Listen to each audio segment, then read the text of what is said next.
This is the Mistress Carrie Situation Report for November 12th, 2025. Tremonti, Alter Bridge, and Creed guitarist Mark Tremonti has offered up an update on the new Creed album. The band hasn't released new material since 2009, despite reuniting back in 2023. In a new interview, he said he wanted Creed to keep touring following their highly successful reunion runs, but that they needed fresh songs to add to their set list.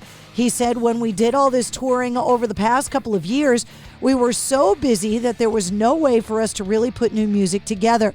And that tour was already on sale, so to jump off tour and to record an album just would not have been the right move. But now that we have all the time going forward, I think promoters and agents and managers are like, all right, you guys got to have something, a driver for the next tour. You can't just go out and do the same thing. So there's got to be some incredible package that you put together or new music. He said, I've been working really hard on trying to put together song ideas so I can be ready with Scott Stapp and start working. But it would probably have to be the middle of next year before we start doing that. Mark Tremonti is getting ready to release the new Alter Bridge album in January. The band is planning on hitting the road with Filter and Tim Montana in the spring of 2026. Candlebox have announced their tour, the Can't Quit You Tour for 2026. Nick Brown is set to open. The tour kicks off February 25th at Aura in Portland, Maine, followed by a stop on February 26th at the Tupelo Music Hall in Derry, New Hampshire, and a stop in Connecticut on February 27th at the Foxwoods Resort Casino. Tickets for the entire Candlebox tour go on sale this Friday, November 15th. According to a new Live Nation survey of 40,000 people across 15 countries, live music has overtaken film, streaming, sports, and even sex as the world's favorite form of entertainment. The survey found that nearly 4 in 10 people worldwide would choose live music over any other form of entertainment if they could only pick one for life, ranking it above movies and sports. And when sex was added to the mix, 70% said they would still rather see their favorite artist live. SoundCloud has announced they're going to allow artists to keep the full amount of their distribution royalties, coming as a part of a new addition to the Artist and Artist Pro subscriptions. The company is set to remove its distribution revenue share by the end of the month, meaning that artists on the platform will be allowed to keep the full amount of their royalties going forward. The company described the move as the, quote, most artist-first subscription on the market. In Nashville, later on this month, a rare supergroup is set to come together featuring singers from 6 legendary bands.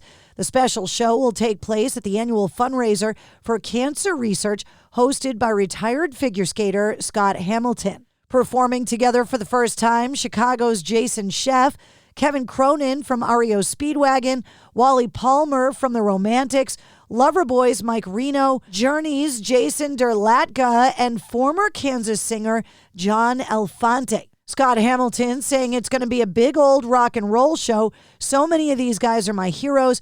Back in the day, I would have killed to get a backstage pass to see or meet or be in the same proximity as these guys.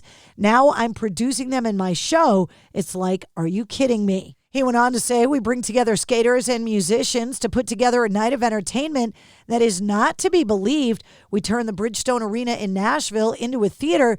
We take out the glass. We bring the seats all the way down to the ice. So there are 2 rows of seats on the ice. It's so intimate. There are no barriers, and there's nothing that's going to prevent them from seeing and feeling the skater right in front of them. The stage at the iconic Hollywood Bowl has been named in honor of composer John Williams.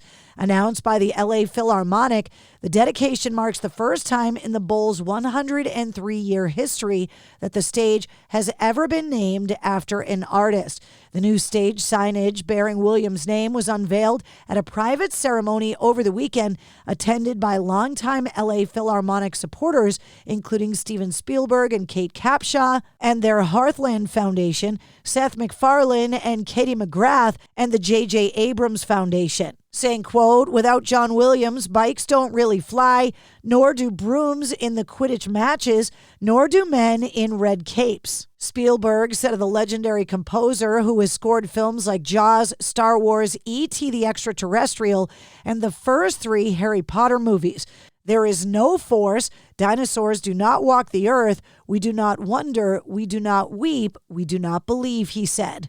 The Dropkick Murphys have released the video for their new single, A Hero Among Us, paying tribute to September 11th hero Wells Crowther, known as the Man in the Red Bandana. The song appears on the expanded digital edition of the band's latest album, For the People, which includes 5 new bonus tracks. Crowther, an equities trader and volunteer firefighter, lost his life saving others during the collapse of the World Trade Center in 2001. His heroism was later revealed when survivors recalled being rescued by a man wearing a red bandana. Ken Casey from the Dropkick Murphys said, "We are happy this song can bring attention to the actions of a real-life hero who gave his own life to help others."